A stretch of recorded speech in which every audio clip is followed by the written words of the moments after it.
এটা হচ্ছে 120 টাকা, এটা ছোট। হ্যাঁ ঠিক আছে ঠিক আছে। মধু মধু মধু। আসসালামু আলাইকুম। দেশ এবং প্রবাস থেকে যারা দেখছেন সবাইকে স্বাগত।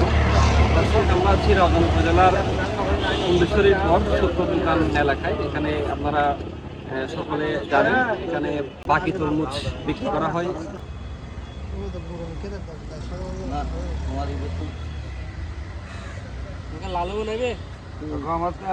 লাল হবে লাল হবে, দেখি আগে দেখি কাটেন। কারণ এটা হচ্ছে 120 টাকা, এটা ছোট।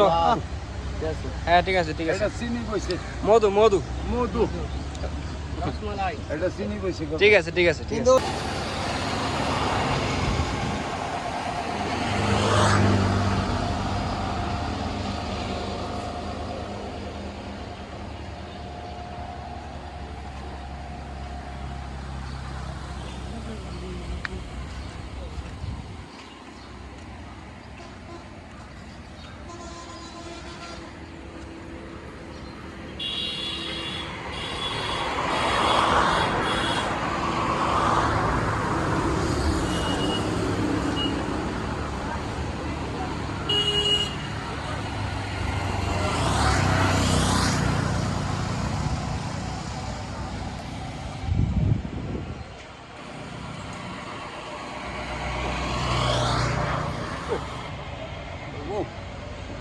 আমারও করো।